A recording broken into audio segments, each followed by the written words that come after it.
And here we are, the lovely Blacksmiths Arms Pub. You'll really enjoy this one inside. There's been a pub on this site since the 18th century, but this building itself is 19th century. The front exterior and the interior are a 1930s remodel in the Tudor style, mock Tudor style. It's a really lovely pub inside, very friendly people. More of the history and historical images and a list of landlords will follow towards the end of the video. So join me inside.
nice little garden area.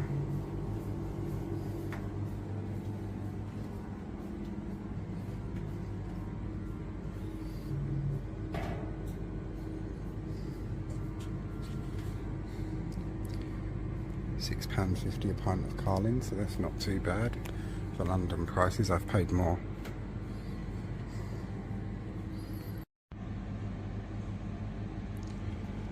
Bruh. At least it's not BRUH, I suppose. And we are in amongst all the old 19th century warehouse buildings and such, converted into flats and whatnot now. And as I said, our pub itself is a 19th century building that was heavily remodelled in the 1930s in the mock Tudor style. Its interior and exterior is pretty much all original from the 1930s. And you've got this lovely little area over here that you can sit in, I suppose, when it rains. I'm sitting outside with my pint of Carling. £6.50. Not bad for London prices, really. I've paid more.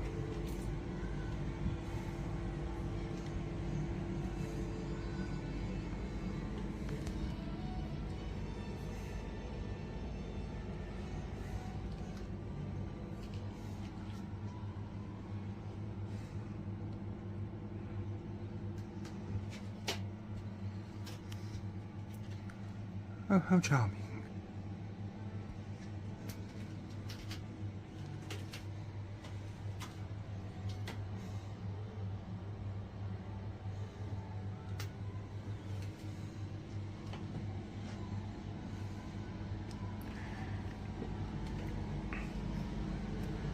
There, look, you can see the bones of our original building, the 19th century building.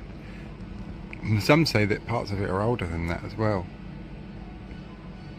There's been a pub on this site since the 1700s at least. There we are.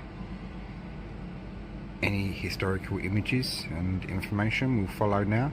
Then you'll join me back out in the street as we say goodbye to this lovely old pub. And then it'll be for the next part as we continue on our tour. And there's some interesting things to cover. There's Nelson House. Nelson didn't live in it, but it does have an interesting, if macabre, history associated with it. Nelson Dock and such like. And then we'll get to the end of London's longest street. So I hope you've all enjoyed this one. Now for historical images, and as I say, you'll join me outside. And it's only a couple of old images that I could find for the Blacksmiths Arms.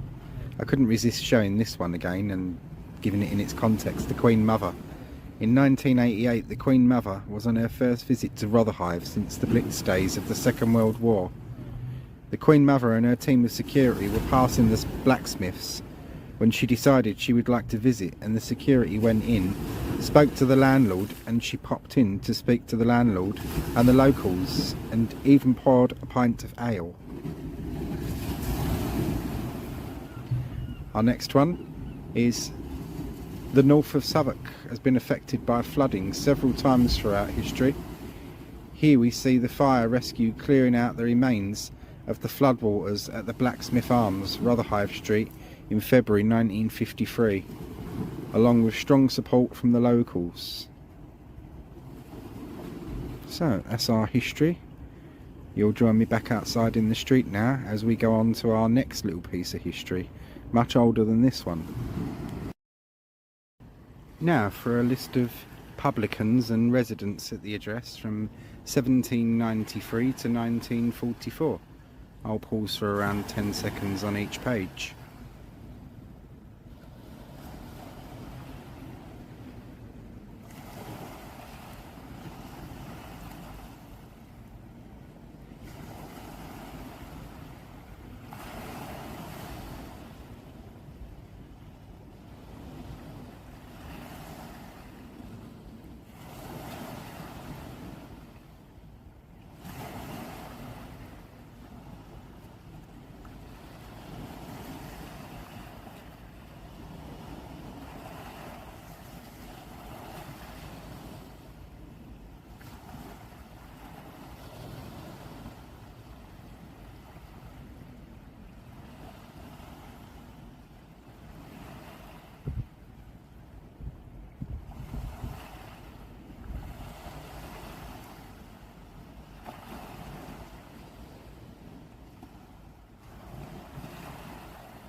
And the last one, Jazz El Benbow, 1944. And now you'll join me back outside. I almost forgot to include this. So join me back outside and I'll now take you to another cracking little piece of history. Well, we've had our drink in the lovely Blacksmiths Arms. Nice little pub, that one. And what a lovely courtyard garden. Canary Wharf. And what I told you about. And where I was going to take you.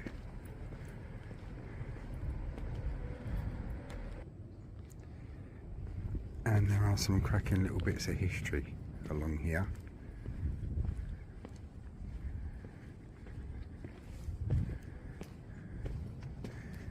Firstly, beginning with these and the old cobbles.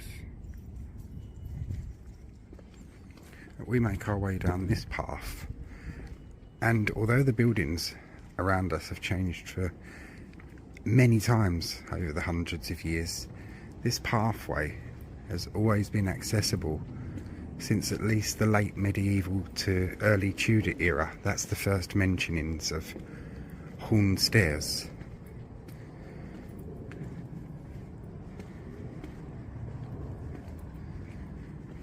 Cuckolds Point and the Horn Fair. And as we walk past the mid-19th century warehouse buildings of Canary Wharf, I shall walk you up these stairs.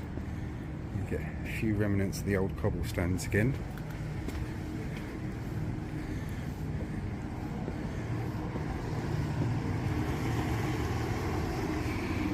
And walk you down these stairs. And absolutely, definitely not walk you down these ones, because you can see that rotting piece of timber is basically all that's holding these bad boys up, and it's quite a drop down there.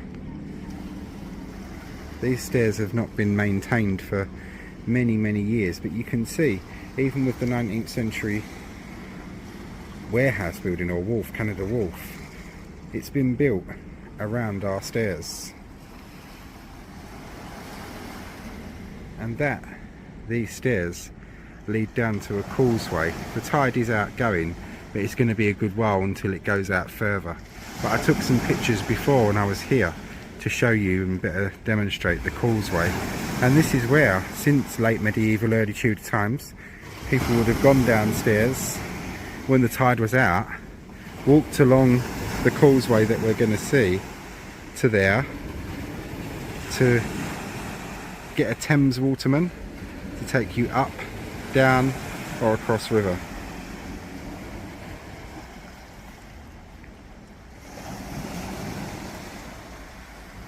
And you can see this gateway here, which is well locked up now, but it's part of the old 19th century warehouse building. Interesting, and I like that these buildings survive and have been utilised into the modern world, because what else would they have become? So either pull them down or renovate once the docks had gone. And I'm going to point you down deliberately for a reason, for the impact factor.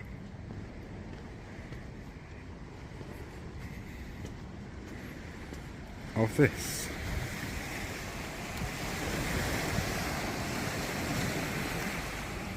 Canary Wharf,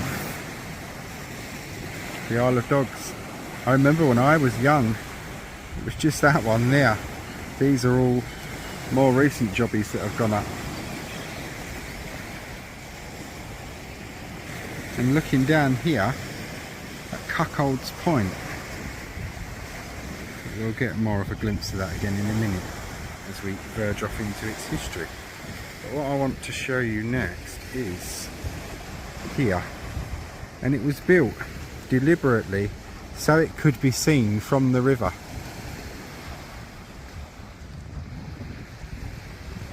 St Anne's at Limehouse, the spire thereof. 20 to 10, so the time is right. I finished walking London's longest street. Come back here to film this bit once I knew the tide was going out, so we could catch what we could of the causeway. Looking down river.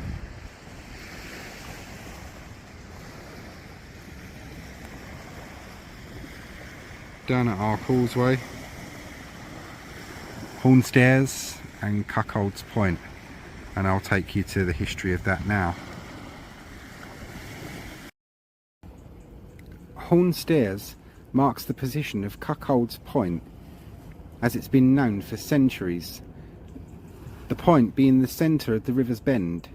So for any of you that watch EastEnders, when the map comes on and you see the main curve or bend in the river, we're literally right in the centre of that.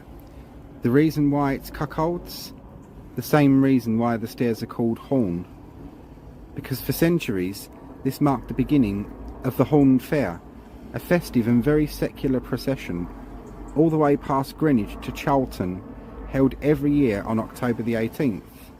There are various stories of cuckolding associated with it. And I hope you're enjoying the authentic sounds of the River Thames. You heard that with the historical segment for the Blacksmiths, and you're hearing it here.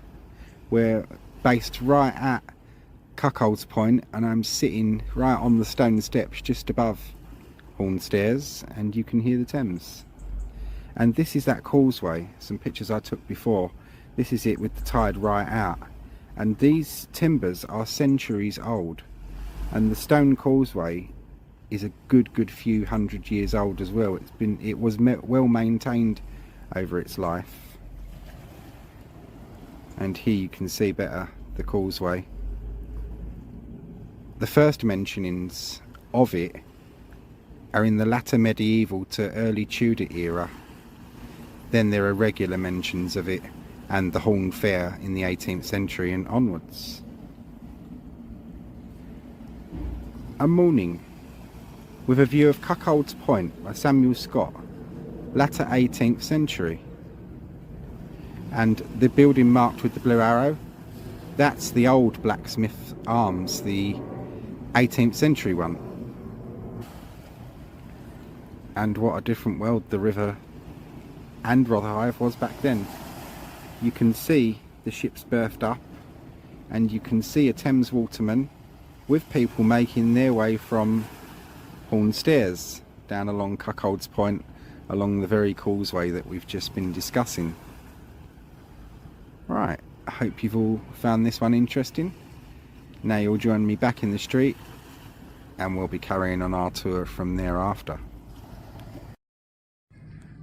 Not a bad little pub at all, that one, eh? Now join me for the next video as we carry on back along London's longest street.